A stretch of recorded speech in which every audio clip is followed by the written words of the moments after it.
Hi, boys and girls. I have a story that I want to share with you today that was one of Summer's favorite stories when she was a little girl. It's called Grape Zoo. It's kind of a funny title for a story, yeah? It's about this little girl. Her name is Belle Grape. Is that the cutest name or what? Now, I hope you have a good imagination because this story requires a good imagination. Belle has got a very good imagination and she is very creative. So I hope you enjoy this book just like Summer loved this book. Let me find the first page. Here we go. Belle Grape was only 4, but already she had her own business. She built zoos. Zoos, like where they have the monkeys and the tigers. Oh, but this is a different kind of zoo. At age 2, she built her first zoo, a fly zoo, using a plastic box with a hole for air. At age 3, her worm zoo in colored cardboard brought visitors from 100 miles away. Look at her right there building it. Look how creative she is.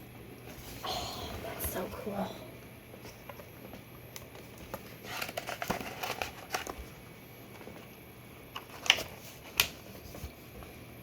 One day when she was 4, she squashed some air by mistake.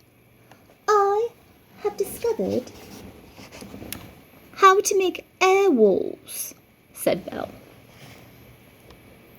And she tested it. She could see right through. She could see right through it with her eyes, but her fingers could not poke through. Hooray! I shall build zoos all over the world.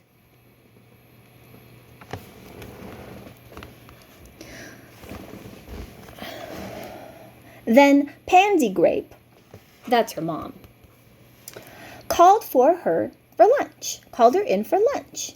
Today it was Finnish soup made with English peas, Irish potatoes, big Welsh leeks, hunks of Italian cheese, green Dutch pickles, and pink Turkish delight, followed by iced pawpaws and cream.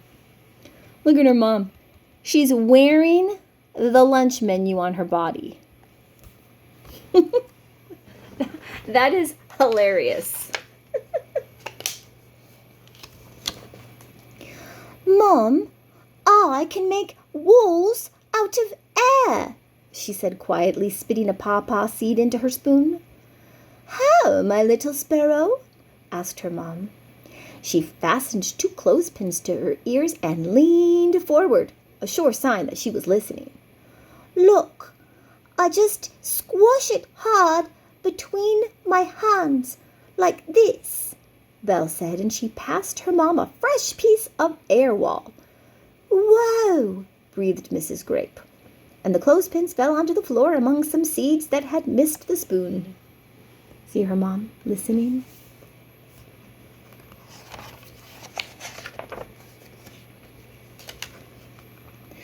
Belle worked all afternoon squashing air between 2 wooden boards until there were 2 great piles.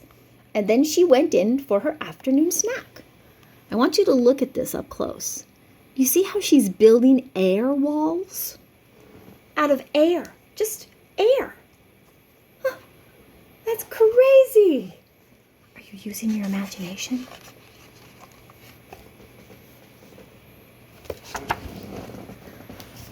Mom, will you get Miss Maisie the Wise on the phone, please? She mumbled, with her mouth full of a peanut butter sandwich. Pansy dialed the number. Hello, Maisie Belle? Hello, Maisie? Belle Grape here to speak to you, she said.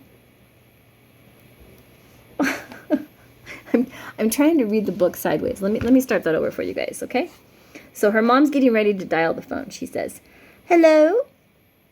Maisie? Belle Grape here to speak to you, she said, handing Belle the phone. Belle flicked a crumb off her lip and onto her plate. Hello? Maisie the Wise?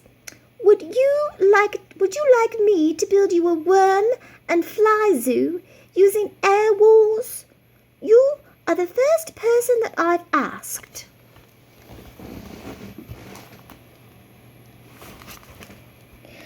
The wise woman gasped. "Air walls? Do you know what you're doing, Belle Grape?" "Oh, yes, I've tested them, Maisie the Wise. They have the Belle Grape sign of approval. An elephant sitting on a grape." "Well, okay, Belle. Build me a worm and fly zoo." "Right away, Maisie the Wise. Oh, and thank you for your order. You won't be sorry. Goodbye." And she handed the phone back to her mother.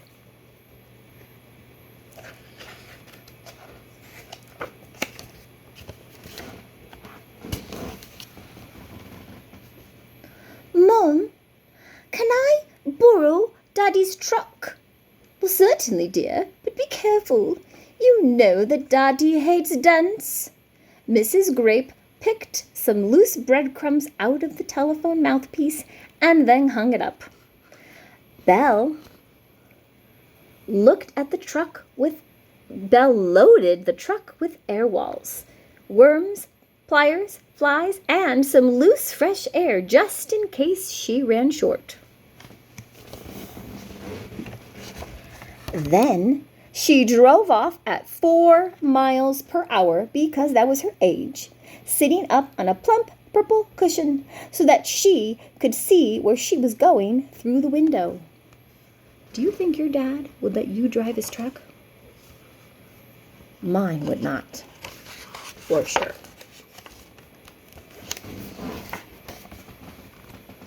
When she reached the house of Maisie the Wise, she pulled in at the side and she got started right away. 4 minutes later, because that was her age, she entered the kitchen where Maisie stood chopping fish for supper. "The zoo's ready, Maisie the Wise. Come and have a look."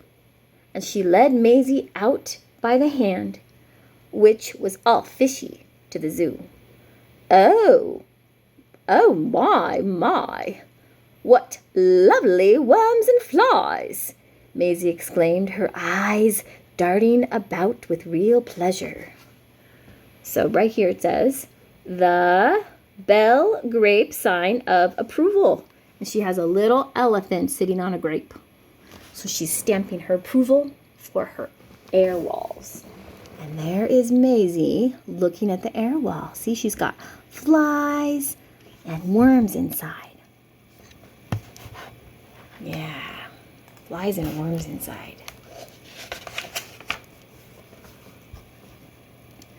"Well, I'd better go now, Maisie the Wise," said Belle. "Daddy will need the truck back." "Oh, right you are," replied Maisie with a smile. "Now, there is some fried fish in the kitchen for your mom.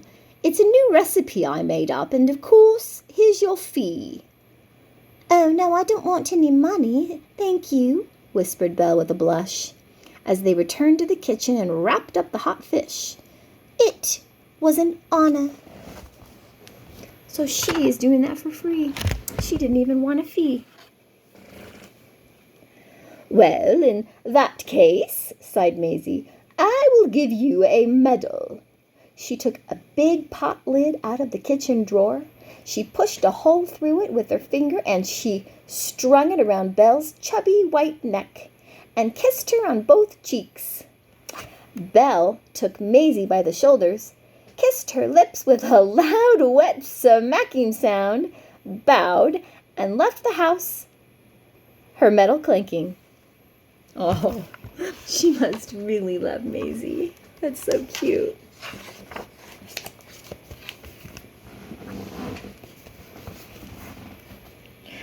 As Belle drove off, Maisie galloped past on a white horse, and she tossed the fried fish through the window. Look at Maisie right here, on a white horse. That's so funny. "Tell Mom to phone me if she wants the recipe," Maisie shouted, her face all red from the wind.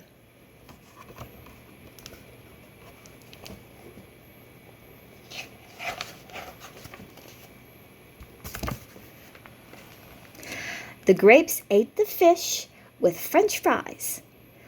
Olive Grape found a hazelnut. No, Clive, I'm sorry, his name's Clive. That is her dad, Clive Grape. Clive Grape found a hazelnut in his fish. A nut in a fish brings good luck, he said, as he hid it in his curly red hair, with a broad wink to amuse his daughter. Oh, Clive, sighed Pansy, rolling her eyes slowly up to the ceiling. There's her dad putting a little hazelnut in his hair, in his curly hair, just so he could make Belle laugh. That night, rain washed the zoo walls away.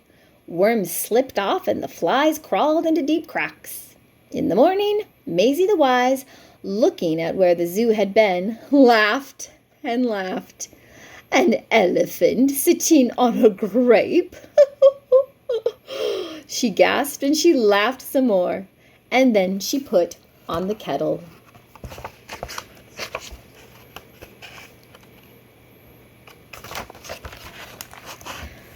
Belle never found out. She started school the next day and she forgot all about zoos. She fell in love with Miss Grimjaw, her teacher, whose breath smelled like fruit salad, and she was the happiest girl in the world. Oh, wow, look at this. Does that remind you of our classroom when we come in at the beginning of the day and we're putting away all of our backpacks? That's what it reminds me of. Oh, I miss that. That is so awesome. I love that. Now, I hope that you enjoyed the story, and I hope that you used your imagination, because I want you to try to use your imagination at home. So maybe you can think of some things that you can do that are creative and things that require you to use your imagination, okay? And, we do that a lot in the classroom, but since you're home, you could do that at home, okay? And then you can share that with me if you have something interesting that you've created by using your imagination, just like Belle Grape. That would be amazing. Okay, I hope you enjoyed the book as much as I did, and as much as Summer does.